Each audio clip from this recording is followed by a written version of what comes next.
Assalamualaikum warahmatullahi wabarakatuh. Waalaikumsalam. Alhamdulillah hari ini bisa masuk. Suasananya mendung, hangat. Ya, kalau kemarin minggu kemarin itu panas dingin, berdiding. Suasananya cerah tetapi dingin. Hari ini suasananya mendung. Oke, enggak apa-apa. Alhamdulillah. Di minggu kemarin kita membahas tentang asas-asas pemerintah. Di segala sesuatu, seprofesi, di mana tempat pasti ada yang namanya istilahnya asas, taat asas. Asas ini biasanya dimaknai sebagai prinsip, ya, fundamental dari lahirnya 6 istilah itu. Itu kalau yang kemarin. Jadi basicnya ada pengetahuan, konsep, fundamental, underlying, dan esensinya apa, definisinya apa itu. Nah, secara umum asas pemerintah itu definisinya sebagai pola umum yang normatif. Jadi prinsip, jenenge prinsip itu apa sih? Pada kaidah, norma, aturan. Orang itu punya karakter, punya tata krama. Nah itu asas. Nah, dalam pemerintah itu kalau dari sisi bahasa perintah, pemerintah. Berarti suatu gerakan, suatu apa yang nanti timbal balik antara yang memerintahnya dan diperintah. Itu ya, apalagi kita berhubungan dengan manusia. Tentunya harus ada aturan, harus ada etika, harus ada seperti itu. Nah, itu kemarin kita sudah bahas sama Marcel. Kalian tidak masuk ya. Sebenarnya ada 4 teman anda ini, sebenarnya ada 4. Ini ada Mbak Ambar sama jadi ada asas pemerintah itu ada memandang jauh ke depan. Tapi pemerintah yang baik, visioner, yang memiliki kemampuan memandang jauh ke depan untuk mencapai, maka diperlukan perencanaan yang strategis. Itu asas, arti aturan, prinsipnya. Jadi pemerintah itu jangan mikir sesaat. Sepenting aku aman, sepenting aku bisa lancar, ya udah.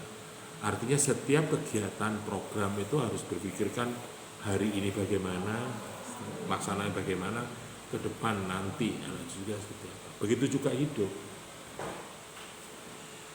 Sampai juga seperti itu. Anda bisa seperti ini bukan berarti usaha orang tua Anda, bisa juga ini adalah barokah mbahmu biyen. Itu lah, Anda juga seperti itu. Kalau Anda hari ini habiskan hari ini warisannya mbakmu kontek no saiki anakmu menika omane opo. Lah ngono kan, itu bahasa kasarnya. Tetapi kalau kita bisa berjuang membuat sebuah paradigma, sebuah perubahan, pengembangan yang baik, nanti apa yang kamu wariskan kepada generasi berikut Anda akan lebih. Itu namanya, kalau punya cita-cita seperti itu berarti itu asas memandang jauh ke depan. Berpikirnya panjang. Oke, itu yang kita bahas kemarin, dan salah satu mungkin pembahasan dari istilah asas ini banyak sekali. Ada fixed based, ada asas otomatis, ada asas aktif, ya. Kalau di dalam kemarin yang sampai terakhir, karena kemarin waktunya juga agak kejar-kejaran sama Zoom, ya akhirnya singkat-singkat. Kalau di dalam pemerintah daerah itu ada namanya asas desentralisasi, dekonsentrasi, ada tugas perbantuan. Mungkin Mbak Indah sudah melaksanakan itu gitu loh. Tugas perbantuan, itu tugas dari pemerintah pusat. Yang hari ini rame, mungkin ya yang rame ini KDMP, MBG, ya, ono BLT, PKH, itu kan tugas perbantuan dari pusat, anggarannya juga dari itu tugas bantuan. Ono sing tugas narik pajak PBB. Nah, itu termasuk azas otonomi daerah yang tugas perbantuan. Narik pajak itu buku kewajiban. Ono dinas pajak. Ya, lah apa perangkap polot kon narik pajak lah. Nah, Pak Polo mungkin sing pemerintah desa ya bagian administrasi ini ngono. Seperti itu. Nah, itu namanya kalau dalam perintah daerah atau perintah desa tugas perbantuan. Oke. Hari ini kita tidak membahas itu karena kemarin juga, kamu bisa baca aja di buku itu ada. Hari ini yang kita pelajari adalah teknik pemerintahan. Ya. Teknik pemerintahan ini adalah teknik bagaimana cara pemerintah menjalankan dan menyelenggarakan roda pemerintahan secara baik dan benar, ya, dan elok. Jadi dengan begitu dalam teknik pemerintahan diketahui strategi yang dijalankan mempercepat pemerintah mencapai tujuan. Untuk itu beberapa teknik. Nah, biasanya ya apa caranya nyalakno pemerintah? Jadi pemerintah ya tugasnya secara ngomong politik kan keras politik kayak itu kita sebagai eksekutif pelaksana menyelenggarakan. Nah, di dalam menyelenggarakan karena negara kita itu luas, berpulau-pulau, berwilayah-wilayah, tidak satu wilayah toh. Kok Singapura ngono enak kan satu pulau, satu wilayah, ngono enak koordinasi. Nah, kalau kita bersuku-suku, berpulau, wilayah banyak, desa, ada tingkatan pemerintah, ada pemerintah pusat, ada pemerintah daerah, ada pemerintah desa. Nah, itu bagaimana nyambungnya? Nek ngomong struktur organisasi pemerintah, berarti ada pemerintah pusat, ada pemerintah daerah, ada pemerintah kecamatan, ono pemerintah desa, ono pemerintah dusun, sampai RT. Wah. Karena kita di dalam bingkai Negara Kesatuan Republik Indonesia, sistem itu harus nyambung. Ya. Jadi dulu itu kalau zaman saya ada mata kuliah Sistem Pemerintah Indonesia, SPRI. Kalau sekarang mungkin pemerintah nasional, ganti pemerintah nasional, atau juga tata kelola pemerintah. Ini mata kuliah yang arahnya ke bidang teknik pemerintahan. Nah, istilah teknik pemerintahan ini dari beberapa pakar mengatakan bahwa seperti Leonard White itu mengatakan bagaimana usaha menggerakkan serta mengoperasikan bagian-bagian pada waktu yang cocok sehingga masing-masing bagian dapat memberikan sumbangan terbanyak kepada seluruh hasilnya. Artinya kalau ngomong sistem, ngomong pemerintah pusat dan daerah itu ya harus connect. Kenapa sih pemerintah pusat gawe KDMP koperasi yo? Bisa kita kan ada loh ya sembor ya. Mungkin karena visi misi dari pemimpin atau presiden kita atau itu mungkin itu menjadi program unggulan kayak MBG dan sebagainya. Tetapi kadang daerah ada yang memang butuh, ada yang tidak, ada yang menolak, ada yang menerima, ada yang apatis, pasti ada. Tetapi kalau itu sudah menjadi kebijakan pemerintah negara Indonesia yang tentunya mekanisme ada DPR dan sebagainya, ya harus dijalankan apapun kondisinya.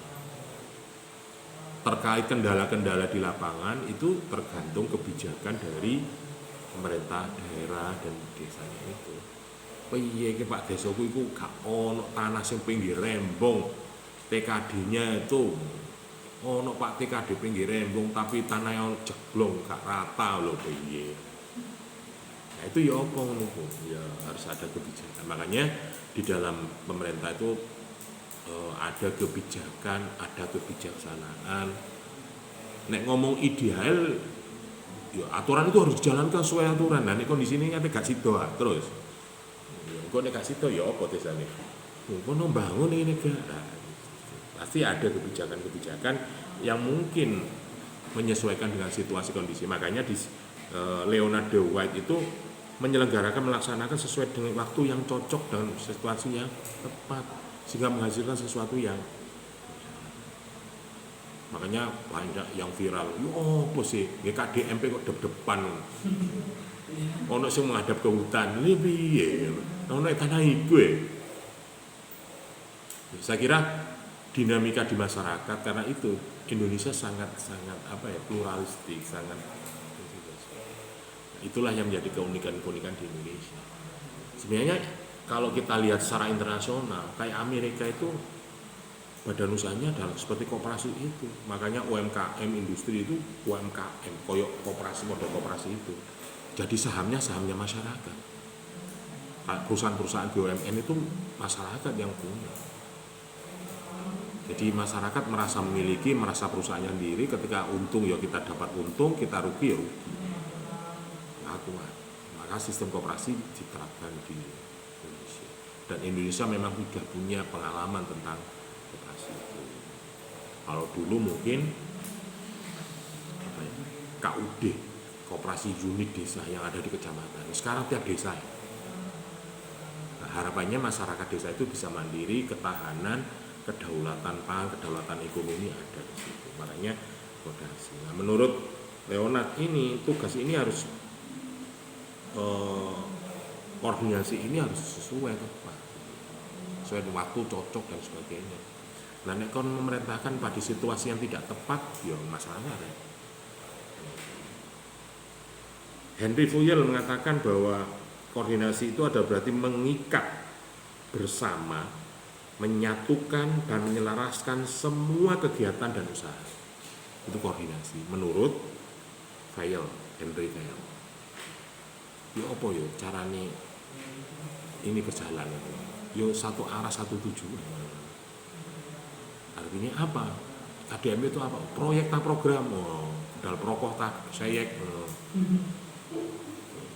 Tujuannya adalah mungkin yang perkuatan ekonomi, sumber daya, sehingga masyarakat itu bisa hidup sama. Karena tujuan dari adanya pemerintah adalah untuk mensejahterakan masyarakat, urip cek tenan.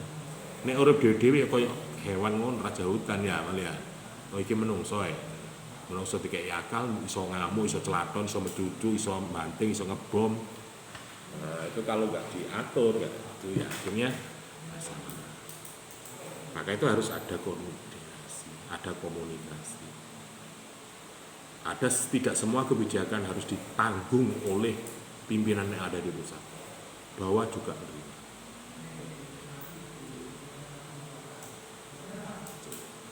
Itu banyak yang itu.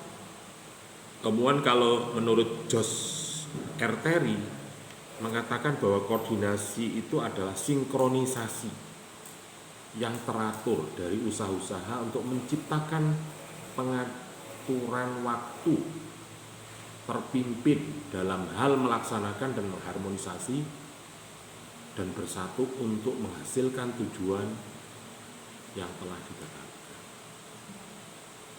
Berarti usaha untuk ya apa ya carane cepet, carane gampang, gak masalah nanti podo lah. Segala sesuatu itu harus koordinasi, harus tahu karena orang banyak. Ini awakmu dhewe paling koordinasimu paling antara akal, hati, nafsu. Ngono tok kan? Ngono. Ndak. Nek karepmu lho ya kate kuliah iki apa ya? Ati karep kuliah. Yo kuliah ya penting, Mbak. Pak, tapi yo itu kok tugas nang desono enggak yo? Marono iki gak kawanan enggak? Aku kuliah besok pola iki akal. Marono yo iki. Makanya hati itu sebagai perintah, penggerak skakel, ini regulasi, nafsu penggabung. Nafsu itu energi, gerak. Yo wis kuliah tapi gak awan-awan, marono balik. Oke, itu berarti harus ada usaha untuk menciptakan, menciptakan situasi koordinasi sehingga apa yang kita jalankan menurut Henry ini dengan hasil yang harmonis, podo nrimo. Karena kita orang banyak. Nah, kalau menurut James Demoni mengatakan bahwa koordinasi itu adalah susunan yang teratur usaha kelompok untuk menciptakan kesatuan tindakan. Yo, kon bagian administrasi, aku bagian lapangan, aku bagian mana. Jadi semua harus satu. Yo, artinya nek ngomong usaha, yo ono sing modali, yo ono sing masak, ono sing dodol, ono sing tuku, ono sing harus sih. Nek dilakoni kabeh ya kan dhewe lah. Itu.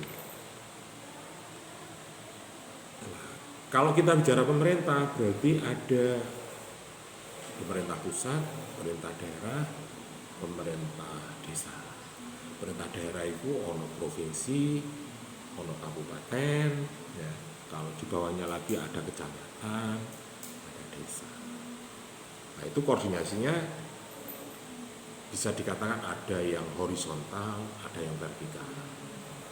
Departemen dinas itu juga ada yang dinas vertikal, ada yang horizontal.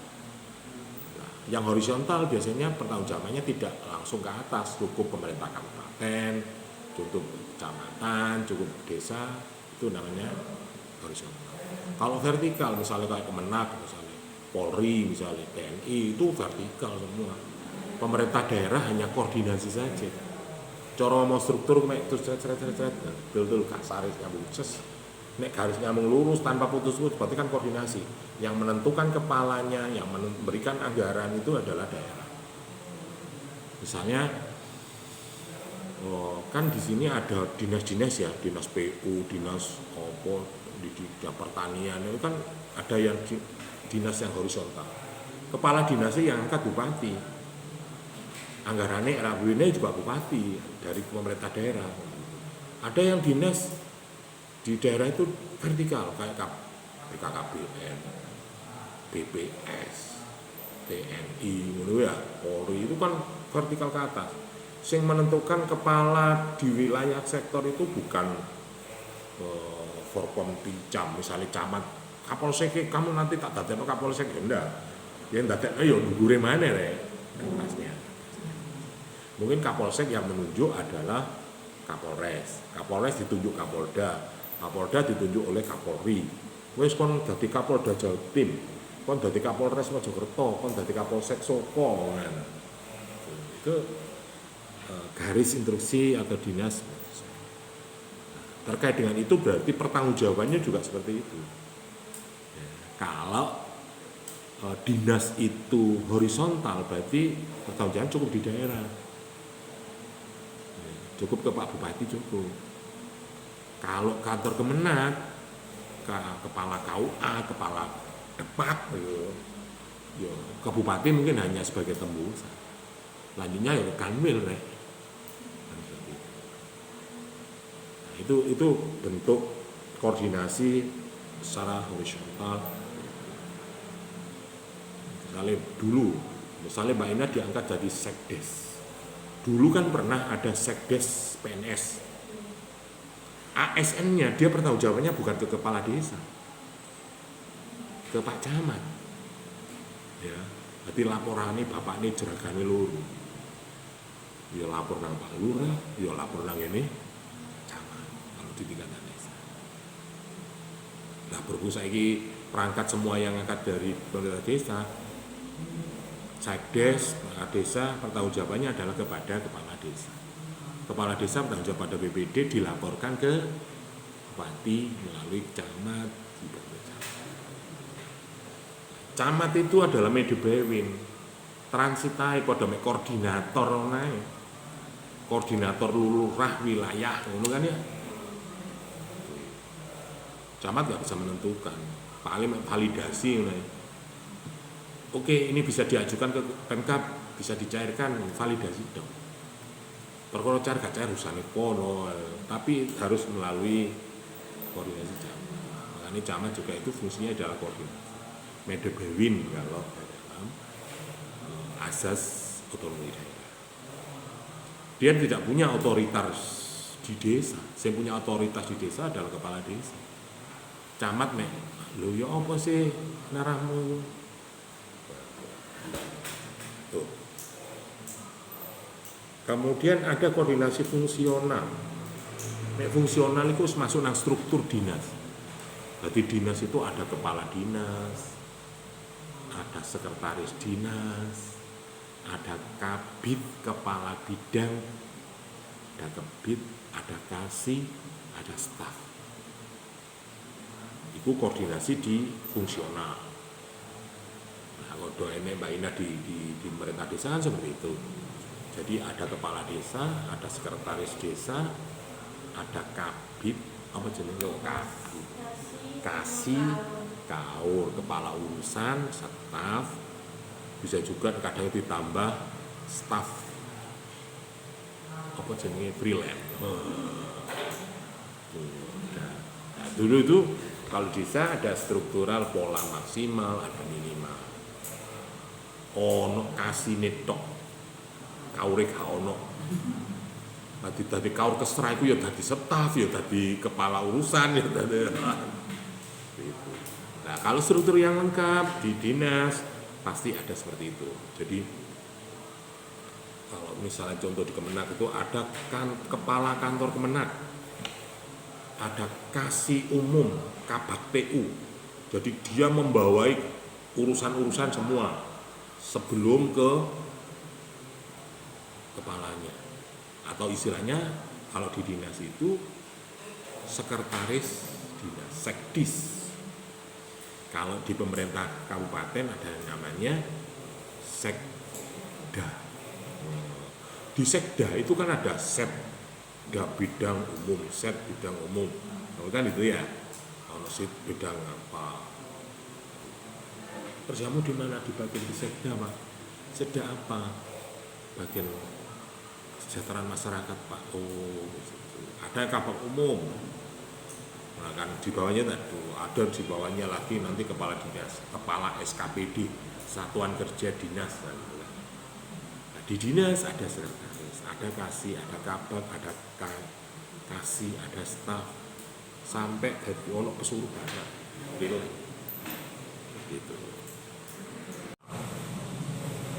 Nah, kemudian kalau dijelas berikutnya adalah terkait dengan birokrasi pemerintah. Arah dari teknik pemerintah itu adalah bisa juga kalau di dalam mata kuliah masuk ke manajemen pemerintah. Dulu itu ada, kalau zaman saya ada mata kuliah asas-asas manajemen. Ya. Kalau sekarang mungkin nggak ada. Sekarang itu nggak ada, adalah birokrasi pemerintah. Ada administrasi pemerintah. Dulu zaman saya ada mata kuliah CIA, Sistem Informasi Administrasi Pemerintah. SAI administrasi Indonesia. Ya, Sistem Administrasi Indonesia. Ya, seperti jurusannya Pak Dian itu, via dulu pemerintahan, nah, makanya pemerintahan itu mencakup semua. Tapi arah dan coraknya mungkin karena perkembangan ilmu pemerintahan itu lebih luas sehingga arah pengembangan kajian pemerintahan mungkin lebih spesifik. Ya. Dulu ada asas manajemen bisa diperkembang menjadi kepegawaian, sistem kepegawaian Indonesia. Jadi ada pegawai ASN pemerintah pusat, ASN tingkat provinsi, ASN tingkat daerah, ASN sampai desa. Yang unik adalah perangkat desa. Sampai dianggap ASN kok tidak? Betul ya Pak, kadang nih. Terus sampai lah pejabat negara sih, iya. Nah, coba sampai kan mungkin di lapangan sering diskusi ya terkait dengan ya apa nasib awak dhewe kira. Kita itu pejabat negara, tapi kita tidak punya NIP, tidak punya, mungkin punya nomor GTK ya, nomor induk perangkat ada nggak? Loh, mosok awakmu punya nomor induk registrasi atau NGTK. Kalau dosen itu kan ada NUPTK, guru NUPTK kan nomor. Mungkin ini lah kan ono asosiasi ini, asosiasi perangkat desa ini APDI ya. Apa guru TPK duwe mosok perangkat kau kan duwe. Nah, itu kan dinamika pemerintahan itu, birokrasi yang ada. Harapannya birokrasi itu adalah nek ngomong birokrasi pemerintah itu nanti akan bicara tentang meja-meja. Urusan ini, koordinasi ini, mungkin kewenangan ini, pembagian tugas job desk-nya seperti apa, administrasinya seperti apa. Mosok karo pembangunan ngurusi nikah. Lu kan bagian dari perencanaan kehidupan. Oh, ya gak.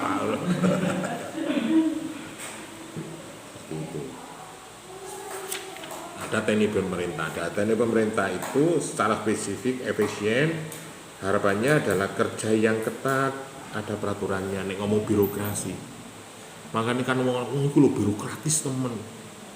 Mbak Indah yang mohon maaf Pak ya, kemarin sudah ada surat pengantar dari Pak RT ya. Mbak Indah tonggo dhewe lah sampean gak ngono rek.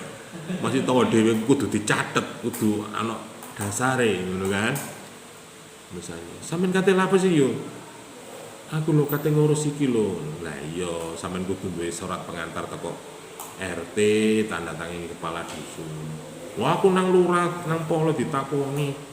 Aku lho durung bayar pajak malah aku gak dikene surat pengantar teko RT. Jadi itu namanya birokrasi kan ketat seperti itu. Karena apa? Barangkali menjagani kalau ada persoalan-persoalan di belakangnya, soal administrasi itu ke urusan tata negara, petun, pengadilan itu bisa dipertanggungjawabkan secara hukum, salah legal. Ojo mentang-mentang bolone, lha wong sampean iya boloku wong sampean guru pindah nikah rene, guru pindah kakak kene njaluk surat keterangan kene. Lah menene ana apa-apa? Nah, itu adalah sistem koordinasi, sistem birokrasi yang fungsi tugas khusus, ada birokrasi tugas-tugas khusus. Nah, birokrasi itu biasanya ya kaku, ya sederhana. Wis gampang wis nek ngono. Sampeyan kanggo kapan sih? Ya Allah iki lho wis dinteni. Lah ngono kok gak ketemu Pak. Wis gampang ngono menyusul. Lah ya gak apa-apa. Ada pengaturan atas ke bawah hierarki. Anak sing kuwetat, moh aku mau nggak surat nih kalau pengantar teko dusun teko RT. Iya nek gak sampean iku teroris. Moro golek surat utangan meni ana debt collector mrene. Lho iki lho guguk warga kene.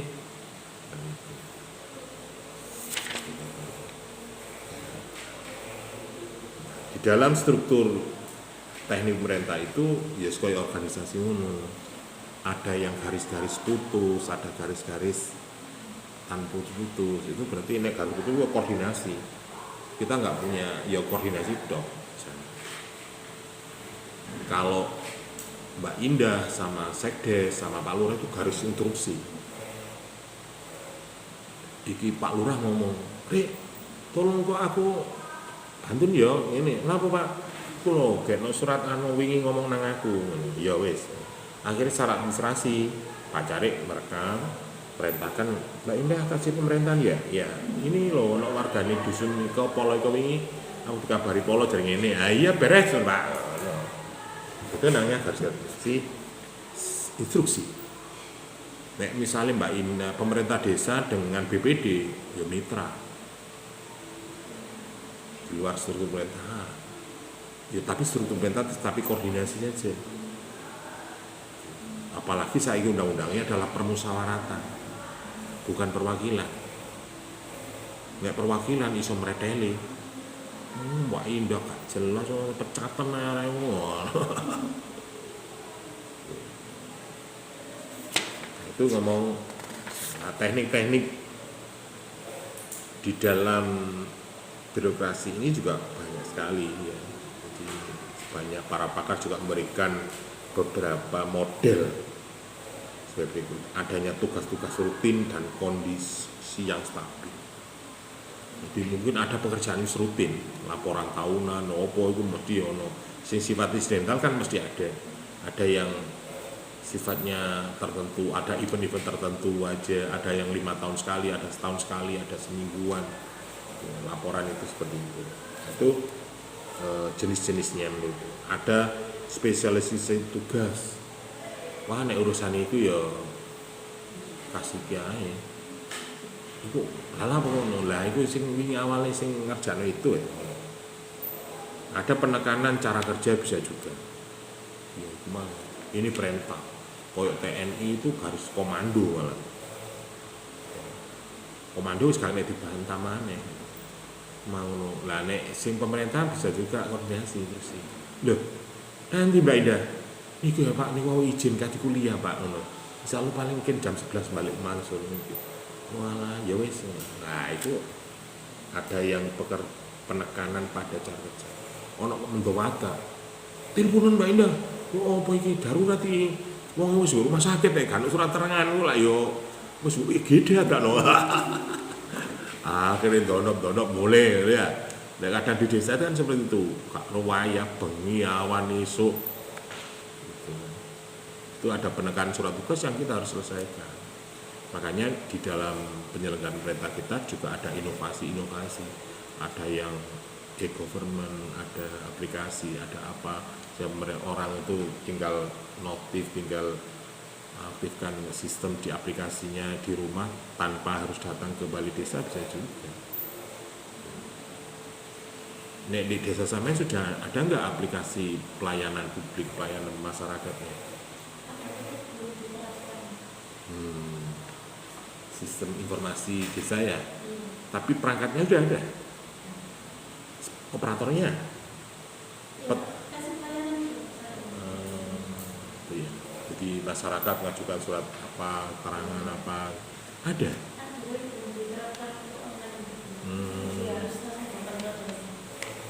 Tapi sebenarnya bisa. Wifi bisa. Online ya? Apa namanya?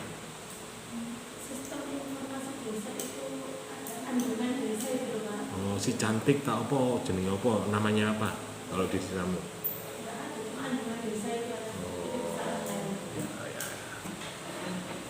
Berarti kan butuh pengembangan. Nah, itu ada. Nah, maka hal itu kan inovasi. Itu termasuk. Jadi kalaupun misalnya Mbak Indah ada, oke, pokoknya sampai isi mau meriku kalau validasi, meriku cerita, mungkin mantun sampai print mawon, mungkin tapasto atau sampai cetak sakit. Nanti tanda tangan barcode cukup ya. Berarti yang megang operasinya, gimana? Oke. Kemudian ada teknik kekuasaan pemerintah. Pemerintah itu mungkin sering saya katakan bahwa pemerintah itu punya kekuatan memaksa secara sah dalam pemerintah. Legal, gak ono. Nek iki menjadi kebijakan, menjadi peraturan, menjadi ya harus dilaksanakan. Misalnya kadampe desa Mantingan menolak, ya ora iso. Mengke salah ono warga ya ora iso, ini harus tetap jalan, harus tetap ada. Sampeyan kok nek gak dijalanno, Dede ini gak cair ini kok tambahan ya. Tambah denting-enting sore ya. Terus bala lah pokoknya gak melaku seperti dijalankan. Perkara nanti ada evaluasi. Menangin pemerintahan itu kalau menang nyiri. Dia punya kekuatan memaksa secara sah atas nama pemerintah yang punya kewenangan. Mbak Indah gak seragaman ini podo sampean mahasiswa. Tapi nek Mbak Indah adik seragaman dinas nggak bisa, dia punya kuasa. Misalnya polisi, oh podoman segone, pak teman-teman lho. Iya teman-teman gak apa-apa, tapi nek sampean waktu dewe pakai dinas, antemen lho, dawa ceritane. Nah itu kekuasaan pemerintah seperti itu. Jadi, alah polisi cilik podoman segone, cekelan antemen ra iso. Ketika dia pakai institusi negara, simbol-simbol negara. Nah, iya manut kan gak manut ya. Iya padha menungsane ya, tapi lho seragame iki lho. Kewenangannya itu. Nah, itu teknik kekuasaan. Misalnya Mbak Indah mau mboten kula proses Pak Lurah. Lah wong tiange lho mboten enggak ada pengantar bagi RT. Kalau saya patahkan ono RT polone. Lho nggih Pak, mboten marah wong derenge tiange dereng bayar pajak ya Pak. Wong syaraté ngurus surat kudu ndodono tumpine bayar pajak. Malah sakno. Ya wis gak apa-apa. Akhirnya itu tergantung kebijakan. Tetapi boleh menolak, boleh. Pemerintah punya kuasa itu. Pemerintah kuasa maksa. Sampeyan gak nguwasno Pak. Saiki ngono buwan akeh Pak angon manut. Lah sampeyan boto tagak ngono. Nah, kadang administrasi kan ngono ya. Itu kekuasaan pemerintah seperti itu. Jadi bisa sebagai hasil pengaruh untuk menginginkan seorang untuk kelompok untuk kepentingan besar. Karena ini sepakat itu. Dan ini tak gampang. Ya awak dhewe loro kabeh meneh ya. Lah apa sih? Rah, atik bayar pajak lunas dhisik lho. Sampe nek gak ngono ya. Wae terakhir Agustus gak bayar. Engko wae tagihan aku di pas rapat konferensi nang kecamatan dibengak-bengok. Wah, desamu kurang amen. Ada juga teknik pelayanan. Jadi ngomong teknik pemerintah itu ada caranya, ada seninya melayani pemerintah itu. Terus nang Mbak Ida gampang. Kalau suratnya gampang kok ditelepon ini kena ditunda. Tapi aku dibayar ya soalnya kok nek pasti lah. Gitu. Ada teknik seninya melayani masyarakat ini. Nah nek sampean anggap podo wae wong iku macem-macem ya. Ono sing gopo, ono sing gak, ono sing ini mana ya? Ono sing gak ngerti, ono sing ngerti. Masalah Bu, jenengan lo ngeklik niki mawon pun saged mboten usah mriki. Iku sampean, nek aku gak iso, wis sembuh.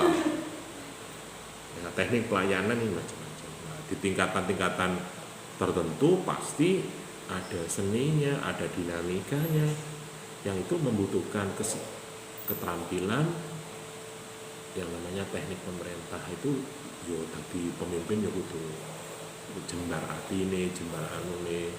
Ya pemerintah iku apik elek iku ya diomongno wong kan ngono ya.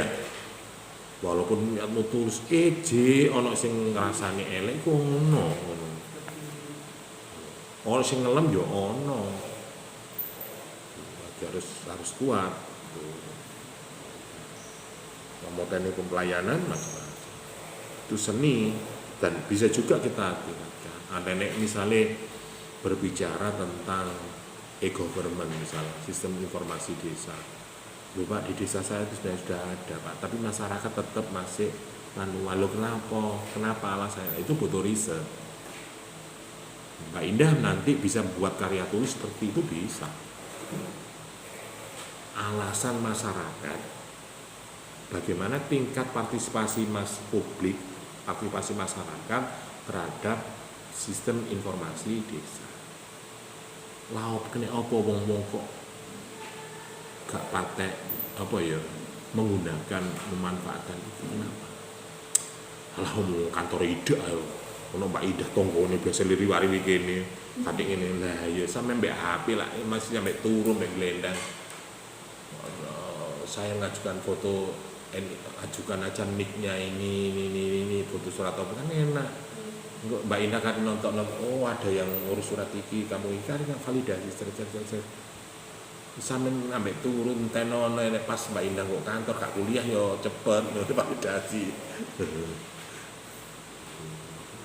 Itu kan itu bisa dijadikan kajian Anda Mbak Indah. Bagaimana tingkat partisipasi masyarakat terhadap penggunaan atau pemanfaatan sistem informasi desa atau namanya apa? Kalau di administrasi kependudukan ada siketan kan di kabupaten itu ya siketan. Aku digawe sampel bu kecamatan waktu itu gawe siketan ya. Tak protes ya apa sih kok iki tibanya pelayanannya dibatasi per hari itu 50 boleh 20 piro ngono. Oh, butuh sampean. Akhirnya aku malah digawe contoh, dipoto, dianu, di video, alah Pak. Waktu itu kan ngurus kakak, tanda tangannya harus barcode kan ya? Iya. Gitu. Malah aplikasi siketan marun IKD, identitas kependudukan digital. Nah, ke depan mungkin bisa seperti itu jamaah. Wis wong desa gak gelem kari sampean. Nah, wong saiki kuliah masih gak kuliah gak apa-apa Pak ono AI ono e-learning ono bisa hybrid. Ini juga ini bisa juga dari riset juga bisa. Dulu kakak kelas Anda berbicara transformasi budaya. Jadi masyarakat dari asalnya manual ke digital itu juga butuh waktu gitu. Nah, saya ini ngomong arek nom-nom ya sing generasi ndukure ya beda maneh kan ya. Sing nom-nom kok sampean ngene ae, ngapa sih ibu-ibu. Baiklah ayo ngopi ya. Lah apa sih mana kok sing lupa pegel tasane. Pesen Gojek ae genteng titit GoFood sih. Aku lho sepate iki gak ono. Toko aku wingi nang Mojosari nang Gondang gak ketemu. Apa ibu-ibu lungguh kene? Butuh apa? Buku ilmu dasar ilmu pemerintahan. Titit. Wis. Entene rong dina teko wis. Gak budale nang Malang. Iya enak jan yo. Ini nduk Malang murah yo. Ayo. Budal sampean numpak bis apa iso rong dina. Gak cukup, bukune regane 50.000, sangune 200.000. Ambek rekreasi, ya. Itu pelayanan. Nah, seni pelayanan ini juga sekarang itu arahnya inovasinya ke digitalisasi.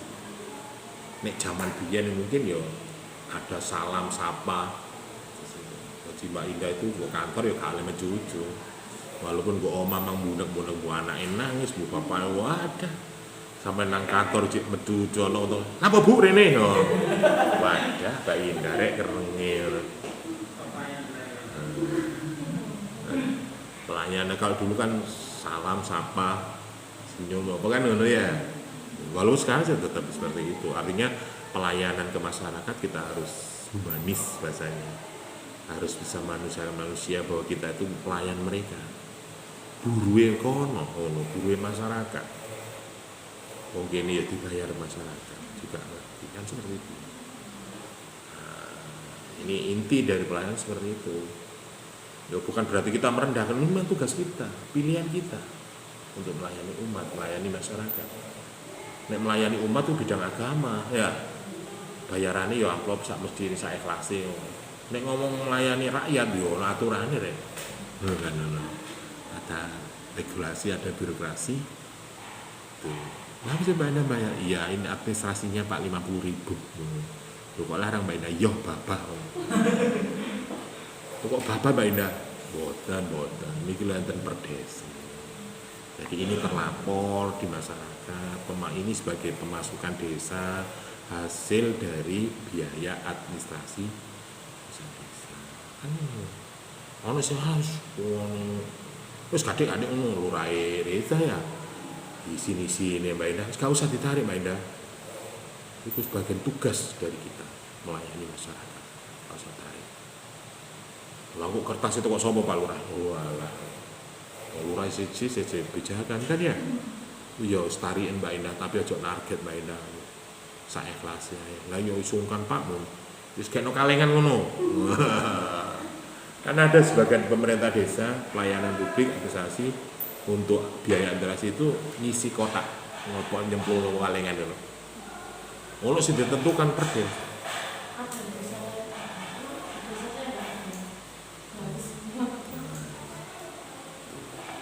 Nek ngomong pemerintah di sini yo gratis, tapi kadang kan kita juga harus realistis. Nah, nek operasional di desa gak ono lho surate ngeprine kan wis opo. Kalau sekarang ada DD ada sebagainya. Kalau zaman dulu DPDK anggaran 15 juta toko pusat. Lah sing ngetik kertas itu kuwe ya anu.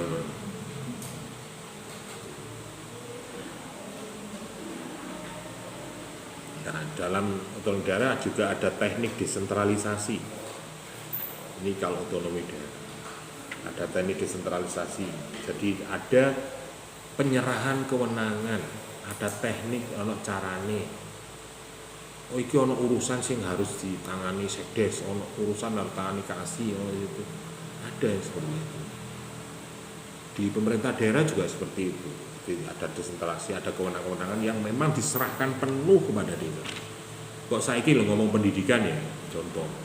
Kenapa sih di tingkatan sekolah menengah atas itu harus di bawah kanwil, di bawah provinsi, tidak di bawah pemerintah kabupaten? Makanya kepala SMA itu yang menentukan bukan kepala dinas pendidikan kabupaten, dinas wilayah SMA. Kalau SMP masih di kewenangan bupati, kewenangan dinas pendidikan kabupaten. SD di bawah. Saiki rame-rame misalnya terkait penerimaan mahasiswa baru, siswa baru SMA, itu urusannya mek kanwil rek. Pejabatnya pejabat kanwil, UPT dari nek SMP wis nek anakku sekolah kene gak katut zona ini. Mbak Indah itu kayak iya. Iku hubungannya baik kepala dinas pendidikan dan partai. Ada kewenangan desentralisasi yang diserahkan kepada pemerintah pusat, pemerintah daerah. Misalnya menetapkan APBD, ada yang APBD provinsi, APBD kabupaten, Muhammadiyah, desa, itu adalah bentuk desentralisasi sesuai dengan kebutuhannya apa dan sebagainya. Ada juga teknik integrasi. Ini yang terakhir membuat daerah-daerah merasakan dirinya memiliki kesatuan dengan pemerintah pusat. Jadi ini ono apa-apa nek wis gak ngatasi wis serahno pemerintah pusat ya. Wis nek ngono tak limpahkan aja ke Pak Bupati. Tak limpahkan aja ke gubernur. Koyok misalnya di daerah Mbak Indah ada izin galian C. Nek misalnya izin galian C ku izine nang Pak Lurah. Wah, Lurah tahu Pak ya. Oh, mau menangan. Mau menangan. Oh, enak wis los. Wah, serano Pak Camat. Wah, Camat ngono. Akhir serano Bupati. Wah, tambah rame aku Pak. Akhir serano pemerintah pusat. Wamene izin pertambang galian nang kanwil. Aku mengkeke rekomendasi tok. Aman wis, gak patek tanggung jawab ya. Tapi nek misalnya izin tambangnya teko Pak Lurah, mbok menene ana kerusakan lingkungan, ana LSM, ana wartawan, lurah sing duber-duber. Mbak Indah enten Pak Lurah. Mboten ya. Padahal Pak Lurah mungkin Mbak Indah parani kok ngomong ya. Nah, sering Pak iyo. Kan banyak di kadang desa-desa kan ngono ya. Itu di tingkatan desa, di pemerintah pusat macam levelnya masing-masing. Nah, teknik integrasi ada bahwa ada kesatuan antara pemerintah tingkat bawah sampai tingkat lagi perintah Pak Prabowo ya. Berarti kita kan harus mau tidak mau harus menjalankan pemerintah yang sah, karena ini pemerintah ini juga melalui proses politik yang dipilih oleh masyarakat sepakat dengan pemimpin ini, maka pemerintah yang di bawah juga harus ikut integrasi. Oke, sampai di sini ada pertanyaan?